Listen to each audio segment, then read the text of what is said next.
Hai semua, hari ini kita mula bab 10. Kita lihat subtopik yang pertama, perubatan tradisional, perubatan moden dan perubatan komplementari. Jadi dalam video kali ini, pertama sekali kita akan lihat ciri-ciri perubatan tradisional, perubatan moden dan perubatan komplementari. Yang kedua, kita akan lihat ubat-ubatan yang digunakan dalam perubatan tradisional, moden dan juga komplementari tadi, serta kesan daripada penyalahgunaan ubat-ubatan. Jadi sekarang kita lihat ciri-ciri bagi perubatan tradisional.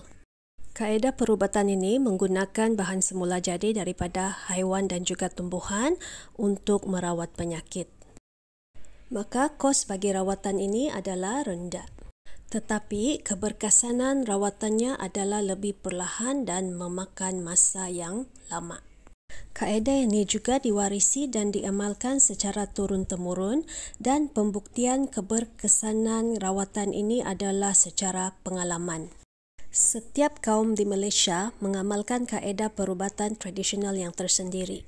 Sekarang kita lihat pula ciri-ciri bagi perubatan moden. Dalam kaedah ini, rawatan bagi penyakit dan juga kecederaan adalah menggunakan ubat-ubatan sintetik. Oleh sebab itu, ia melibatkan kos rawatan yang mahal. Walau bagaimanapun, rawatan menggunakan kaedah ini adalah lebih berkesan dan biasanya lebih cepat. Keberkesanan rawatan juga adalah dibuktikan secara klinikal.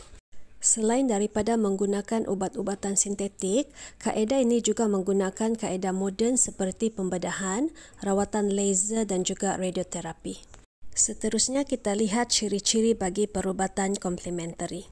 Kaedah ini tidak melibatkan sebarang pembedahan ataupun jahitan terhadap tubuh badan pesakit. Ia juga tidak melibatkan sebarang penggunaan ubat-ubatan terapeutik, dada ataupun sebarang bahan sintetik kimia.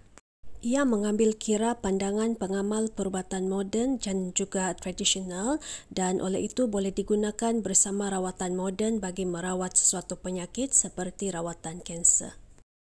Sekarang kita lihat ubat-ubatan yang digunakan dalam perubatan tradisional, moden dan komplementari. Ubat ialah dada atau bahan yang diambil untuk mengawal kesihatan, merawat atau mencegah penyakit dan ubat dan rawatan ini perlulah didapatkan daripada pihak yang bertauliah. Pertama sekali kita lihat ubat-ubatan yang digunakan dalam perubatan tradisional. Ubat yang digunakan diperoleh daripada sumber semula jadi seperti tumbuhan dan haiwan tanpa diproses secara kimia. Pengambilan ubat telah diamalkan sejak zaman dahulu kala ataupun secara turun-temurun. Antara contoh ubat adalah aloe vera ataupun lidah buaya, di mana lendiran daripada daun tumbuhan ini akan disapu pada kulit untuk mengurangkan kesakitan kulit akibat selaran matahari ataupun kita panggil sebagai sunburn. Selain daripada itu untuk bahagian kulit yang terkena benda panas. Contoh kedua adalah ginseng yang merupakan herba popular dalam perubatan tradisional bagi kaum Cina. Pengambilan ginseng adalah bertujuan untuk memelihara kesihatan badan. Kemudian kita ada tumbuhan yang tidak asing bagi kita iaitu halia, di mana salah satu tujuan pengambilan halia ini adalah untuk melegakan bengkak dan sengal-sengal pada badan serta menghilangkan angin dalam badan. Kemudian kita ada quinina, di mana bahagian kulit pokok ini digunakan untuk membuat ubat penyakit malaria. Di mana penyakit malaria ini merupakan penyakit di kawasan tropik yang dibawa oleh nyamuk tiruk ataupun nyamuk Anopheles. Kemudian di sini kita ada pokok bunga raya iaitu bunga kebangsaan negara kita, Malaysia. Jadi bahagian daun pokok bunga raya ini digunakan untuk melegahkan sakit kepala dan juga untuk merawat masalah keguguran rambut.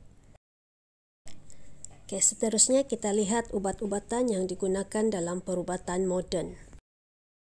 Ubat moden merupakan ubat yang dihasilkan di dalam makmal untuk kegunaan ramai dan dijual di pasaran secara meluas. Ubat moden disediakan dalam pelbagai bentuk seperti pil, kapsul, ampaian dan juga larutan. Bergantung pada penggunaannya, ubat moden dikelaskan kepada 3 jenis iaitu analgesik, antibiotik dan psikoterapeutik. Ubat analgesik berfungsi untuk melegakan kesakitan, contohnya aspirin, paracetamol dan juga kodina yang terdapat dalam ubat batuk. Kemudian kita ada antibiotik yang mana ubat ini berfungsi untuk membunuh ataupun menghalang pertumbuhan bakteria berjangkit. Ubat ini dihasilkan daripada kumpulan mikroorganisma seperti fungus ataupun bakteria dan ia boleh melawan bakteria yang menyebabkan sesuatu penyakit. Ubat ini perlu dihabiskan mengikut dos yang diberikan untuk memastikan semua bakteria telah dihapuskan. Contoh penisilin dan streptomycin. Ubat jenis psikoterapeutik pula merupakan ubat yang digunakan untuk merawat pesakit psikiatrik, iaitu pesakit yang menghidap penyakit mental.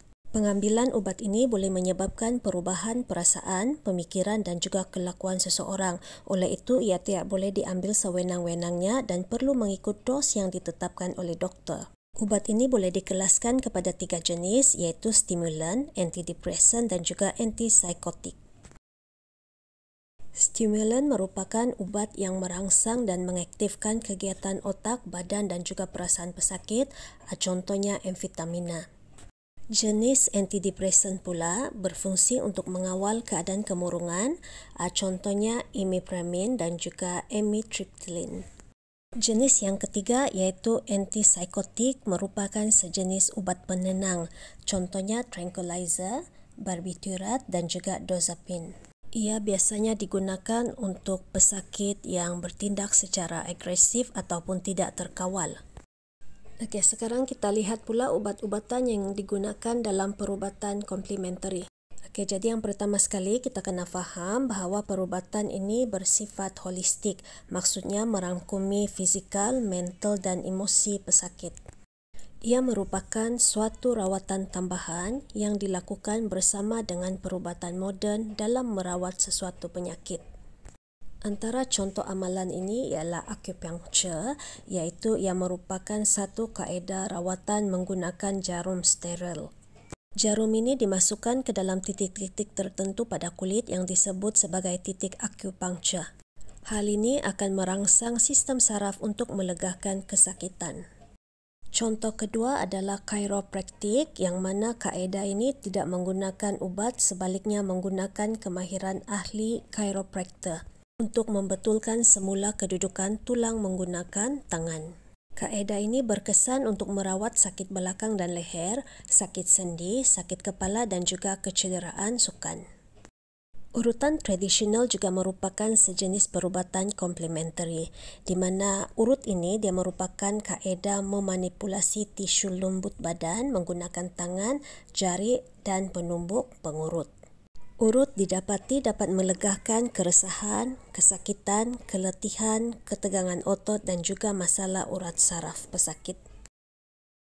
Kemudian kita ada kaedah homeopati di mana penggunaan ubat itu diberikan mengikut gejala yang ditunjukkan atau dimaklumkan oleh pesakit. Contohnya demam, rasa sakit ataupun batuk. Dan ubat yang diberikan bukanlah bertujuan untuk membunuh kuman penyakit tersebut, tetapi sebaliknya ubat itu menguatkan keupayaan tubuh badan pesakit itu sendiri untuk melawan penyakitnya. Kemudian kita ada terapi herba di mana kaedah ini menggunakan tumbuhan atau bahagian tumbuhan yang memiliki khasiat untuk mengubati sesuatu penyakit. Nah, penggunaan herba ini lebih popular dan diyakini oleh orang ramai kerana sumber semula jadi ini dia tidak mendatangkan kesan sampingan dan tidak mengandungi kandungan dada yang boleh memudaratkan kesihatan. Okey, sekarang kita lihat penggunaan ubatan buatan manusia dan juga ubatan daripada sumber semula jadi. Ubat buatan manusia ini dia dihasilkan di makmal dan dikomersialkan secara besar-besaran untuk kegunaan ramai. Contohnya vitamin C dalam bentuk pil dan dijual di farmasi. Manakala ubat daripada sumber semula jadi diperolehi terus daripada tumbuhan dan haiwan, contohnya vitamin C daripada buah-buahan. Ubat buatan manusia perlu diambil secara berterusan, biasanya untuk penyakit kronik ataupun berhenti apabila telah sembuh. Manakala ubat daripada sembur semula jadi ini dia perlu diambil atau diamalkan secara berterusan dalam jangka masa yang lama supaya berkesan. Bukti penyembuhan bagi ubat buatan manusia adalah berdasarkan ujian klinikal yang telah dilakukan sebelum ubatan tersebut dipasarkan. Manakala bukti penyembuhan bagi ubat daripada sumber semula jadi adalah berdasarkan kepada kepercayaan dan pengalaman orang yang terdahulu yang menggunakan ubat tersebut. Dan pengambilan kedua-dua jenis ubat ini berisiko mendapat kesan sampingan sekiranya ia digunakan tanpa nasihat daripada doktor ataupun pesakit itu tidak mengikut dos yang betul. Okey, sekarang kita lihat kesan penyalahgunaan ubat-ubatan. Penyalahgunaan ubat-ubatan boleh menyebabkan kematian. Selain daripada itu, ia boleh menyebabkan kesan sampingan yang teruk seperti alahan, muntah, sakit kepala, demam dan juga pengsan. Ia juga boleh menyebabkan ketagihan ubat sekiranya diambil secara berlebihan seperti pengambilan ubat batuk. Penyalahgunaan juga boleh menyebabkan ubat itu kurang berkesan untuk melawan penyakit, maka penyakit yang ingin diubati itu tidak akan sembuh. Maka ubat mesti digunakan dengan tujuan yang betul, iaitu untuk menyembuhkan penyakit dan mengikut nasihat doktor. Okey, itu sahaja untuk video kali ini. Thank you very much. Bye. Stay safe.